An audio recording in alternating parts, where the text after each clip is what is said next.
आज बाळासाहेब थोरात वरिष्ठ नेता जो कांग्रेस के हैं, कल तक दिल्ली में थे।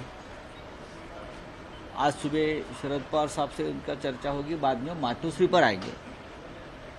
फिर कांग्रेस नेताओं के साथ उद्धव ठाकरे जी और हम सब शिवसेना के नेता लोग उनके साथ भी चर्चा करेंगे और बाद में हम देखेंगे आगे क्या करना है। लेकिन सब कुछ ठीक ठाक है, चिंता मत करिए। सर, मुंबई की 3 सीटें और विदर्भ की 12 सीटों की जो बात चल रही है, जिसको लेकर तनातनी थी, अभी क्या स्थिति, क्या पूरा हम देख लेंगे ना, तो मीडिया पर क्यों बात करूं? वो हम देख लेंगे। 3 सीट, 4 सीट, 15 सीट, 288 सीट पर चर्चा चलती है ना, 2-3 सीट की थोड़ी चर्चा होती है, हो जाएगा सब, आप चिंता मत करिए। मराठीमध्ये प्रश्न आहे, बोलिए। सर, आचारसंहिता लग गई है और पुणे में एक मामला आया है जहाँ पर गाड़ी में 5 करोड़। अब आप कैसे विषय पर आ गए? हाँ, पुणे के खेड़ शिवापुर जो टोल रोड है या जो रास्ता है, वहाँ कल 2 गाड़ियाँ थी, उसमें लगभग 15 करोड़ रुपए थे। आपको पता होगा, मैंने यहाँ से कहा था कि एकनाथ शिंदे ने अपने लोगों को 50-50 करोड़ फिर एक बार देने का, चुनाव जीतने के लिए व्यवस्था की है। उसमें से 15 करोड़ का फर्स्ट इंस्टॉलमेंट सबको जा रहा है, ये मैंने कहा था। 15-15 करोड़ का फर्स्ट इंस्टॉलमेंट भेज दिया है और काम चल रहा है। उसमें से सांगोला के उनके जो गद्दार आमदार है, उनके 15 करोड़ जा रहे थे। अभी 5 करोड़ का तो हिसाब लग गया, 10 करोड़ छोड़ दिया, 5 करोड़ का हिसाब दिखा दिया है। 2 गाड़ियां थी, उसी विधायक के लोग गाड़ी में थे। एक फोन आ गया, एक गाड़ी छोड़ दी।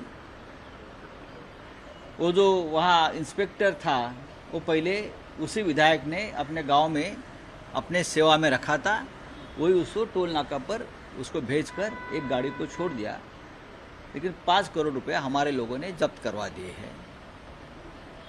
राज्य के लगभग 150 विधायक हैं जिनको ये पैसा अब तक पहुंच गया है, 15-15 करोड़। बाकी का पैसा भी जाएगा। हमारे 2-4 हज़ार रुपया भी हमारे जब्त कर देंगे, हमारे गाड़ी से, हमारे पॉकेट में से हमारे जब्त कर देंगे।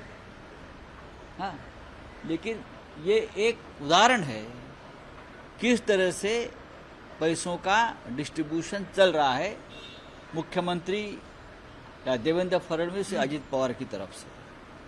5 करोड़ ये साधारण रकम नहीं है। 15 करोड़ थी, 10 करोड़ छोड़ दिया, कहाँ गया मुझे पता नहीं। अचानक मैंने उस बारे में एक ट्वीट भी किया है। 15 करोड़ का हिसाब था कल, 15 करोड़। तो पूरे राज्य में इस तरह से 15-15 करोड़ पहले पहुंच गए हैं अपने विधायक के पास, और बाकी के 30-30 करोड़ रुपए जल्दी ही मिलने वाले हैं। और ये सब पैसा जा रहा है, अभी जाएगा पुलिस प्रोटेक्शन में। सर, लोकल जर्नलिस्ट जो वहाँ पहुंचे तो कई बार पूछा गया कि कौन है, किसका पैसे है, कोई जानकारी ना पुलिस की तरफ से दी गई, ना ही इनकम टैक्स की तरफ से दी गई। मुख्यमंत्री के बंगले से एक फोन आया और पूरा मामला रफा दफा करने की कोशिश की। उसके लिए हमारे पास पूरे एविडेंस है, जल्दी आ जाएंगे सामने। कौन था बताइए ना। कोई ऐसी ही एक अनाथालय की गाड़ी था क्या? गाड़ी का कोई माँ बाप मालिक होगा ना गाड़ी में, गाड़ी में कोई लोग तो हो गए, उसका पंचनामा किया होगा, उनको छोड़ दिया गया। सिर्फ गाड़ी जब्त की और पैसा जब्त किया। इसलिए वो पैसा सीधा मुख्यमंत्री कार्यालय से ऑपरेट हो रहा है। चुनाव वोटर लिस्ट के घोटाले का जिक्र आपने किया था। चुनाव आयोग कह रहे करीब 5.5 लाख नाम कट किए गए और उसके पीछे रीजन है प्रक्रिया का पालन किया गया। क्या? कौन सी प्रक्रिया भाई? कौन सी प्रक्रिया? ये आपके बीजेपी के लोग चुनाव आयोग के साथ मिलकर ये गंदा काम कर रहे हैं। जो वोटर्स है उसका नाम डिलीट कर रहे हैं, इसलिए कि लोकसभा में किस एरिया में किसको वोट हो गया ज़्यादा कम, उस हिसाब से वोटर लिस्ट डिलीट होने का काम कर रहा है। राहुल साहेब, मराठी प्रश्न आहे की आज महाविकास आघाडीची महत्त्वपूर्ण बैठक मातोश्रीवर पार पडते। उद्धव ठाकरे, शरद पवार हे तर आहेतच, पण आता काँग्रेसकडून नाना पटोलेंऐवजी बाळासाहेब थोरात हे समन्वयक म्हणून पुढे काम पाहतात। मला त्याच्याविषयी काहीच माहिती नाही। नाना पटोले आमचे अत्यंत जवळचे मित्र आहेत. नाना पटोले साहेबांवरती आमचं फार प्रेमसुद्धा आहे पहिल्यापासून. त्यांचे माझ्यावरती प्रेम आहे. आणि काँग्रेस पक्षामधल्या एखाद्या व्यवस्थेविषयी मी मत व्यक्त करणं हे बरोबर नाही आणि मला त्याच्याविषयी माहीत नाही. पण मला एक सांगू शकतो की आज काँग्रेसचे ज्येष्ठ नेते बाळासाहेब थोरात हे सकाळी माननीय पवारसाहेबांना भेटून नंतर मातोश्रीवर येतील. त्यांच्या काही सहकाऱ्यांसह माननीय उद्धव साहेबांशी चर्चा करतील. आम्ही सगळे तिकडे आहोत आणि कदाचित तिथेच आमची ज्या इतर काही विषय शिल्लक आहेत त्याच्यावर तिथेच चर्चा करून आम्ही आज विषय संपवून टाकू. व्हायला पाहिजे, फार अडचणी नाही आहेत. नाही, पण राऊतसाहेब मातोश्रीवरची जी बैठक आहे आज किंवा चर्चा ही फायनल असेल याच्यापुढे मला असं वाटतं की फायनल असावी. आजपासून उमेदवारी अर्ज भरण्यास सुरुवात झालेली आहे. आजपासून उमेदवारी अर्ज भरण्यास सुरुवात झालेली आहे. राऊतसाहेब आणखी एक विषय गंभीर समोर येतो आहे. टोल नाक्यावर मोठी कोट्यवधीची रोकड सापडली. साधारण 5 कोटी कॅश असल्याचं म्हटलं जातं आहे. पुणे शिवापूर टोल नाक्यावर ही घटना घडली. लक्ष्मी दर्शन दिसायला लागलं. मी इथूनच 8 दिवसापूर्वी सांगितलं याच जागेवर की मिंदे गटांच्या आमदारांना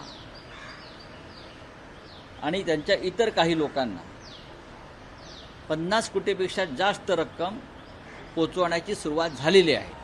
आचारसंहितेच्या आदल्या रात्री, आचारसंहिता लागली त्या रात्रीच मोठ्या रकमा पोचवण्यात आल्या आणि त्यानंतर इतर रकमा ज्या आहेत उरलेल्या या टप्प्याटप्प्यानं पोचवायच्या आणि ते सुद्धा शक्यतो पोलीस बंदोबस्तात. काल सांगोल्याकडे जाणारी ही रक्कम, काय झाडं काय डोंगर, त्या डोंगरातून ही रक्कम जाणार होती.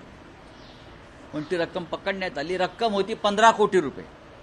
मी तुम्हाला सांगतो त्यातले फक्त 5 कोटी रुपये दाखवले. 10 कोटी रुपये झाडे आणि डोंगरात व्यवस्थित पोचवण्यात आले. जे पोलीस अधिकारी तिकडे होते त्यांना मंत्रालयाच्या 6व्या मजल्यावरून फोन आले. पण तोपर्यंत तिथे कार्यकर्ते आमचे जमले, त्याच्यामुळे त्यांना 5 कोटी रुपये तरी दाखवावे लागले पकडल्याचे. 10 कोटी रुपये सुखरूप झाडी डोंगरात पोचल्याची माझी पक्की माहिती आहे. निवडणूक आयोग काय करत आहे? आम्हाला शहाणपणा शिकवतं, आचारसंहिता दाखवत आहे विरोधकांना. आणि त्यांचे जे लोक आहेत भाजपचे, निवडणूक आयोगाचेच, ते असा कोट्यवधीचा व्यवहार करतायत, मतं विकत घेत आहेत, सर्व काही करतायत. कशी होणार निवडणूक? नाही, पण त्यावर पोलीसही बोलायला तयार नाहीये. निवडणूक पोलीस कसे बोलणार? पोलिसांच्या तोंडात सुद्धा गोळा कोंबला असेल. 15 कोटी पकडले ना, 10 कोटी गायब आहेत. त्यातला काही जर गोळा कोंबला असेल मंत्रालयाच्या 6व्या मजल्यावरून तर कसं बोलणार ते? तुम्ही निवडणूक आयोगाकडे तक्रार करणार, करतो आहोत. बरं, तक्रार कशाला पाहिजे? निवडणूक आयोग टीव्ही बघत नाही का महाराष्ट्रात? मिस्टर चोखलिंगम जे प्रमुख आहेत या यंत्रणेचे, त्यांनी काल बातमी पाहिली असेल. त्यांना काय सुमोटो करण्याची काय बुद्धी आहे की नाही निवडणूक आयोगाला? निवडणूक आयोग कानाडोळा करते का तक्रारीकडे? निवडणूक आयोग कानडोळा करत नाही. निवडणूक आयोग अशा घटनांकडे सरकारच्या डोळे बंद करून झापड लावूनच बसलेले. आमच्याकडे 1000-2000 सापडले तरी अटक करते निवडणूक काळामध्ये. तुमच्याकडे खिशात 1000 रुपये कसे हो? आम्ही म्हणून आम्ही जेवायला जातो. तुम्हाला जेवण्याचा अधिकार नाही म्हणते निवडणूक काळामध्ये. पण 5-5 कोटी 10-10 कोटी खातायत. त्यांच्याकडे निवडणूक आयोग कानाडोळा करत नाही, ते डोळे मिटून बसले. तुमची तक्रार केली होती त्यात असं त्यांनी सांगितले की नियमानुसारच मतदार याद्या हे अपडेट होत आहेत. 35 लाख मतदार हे वाढले आणि ते नियमानुसारच आम्ही. बघा, निवडणूक आयोगाचे काय नियम आहेत, पोलिसांचे काय नियम आहेत ते आम्हाला माहिती आहे. हे कोणाच्या दबावाखाली काम करतायत हे आम्हाला माहिती आहे. आम्हाला नियम सांगू नका, नियमानं तुम्हीच काम करा.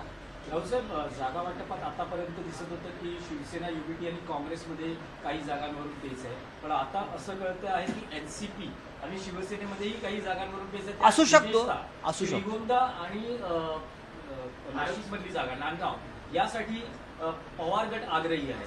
या जागा तुमच्याकडे राखण्यासाठी कोण कुठे आग्रहित हा त्यांचा प्रश्न आहे.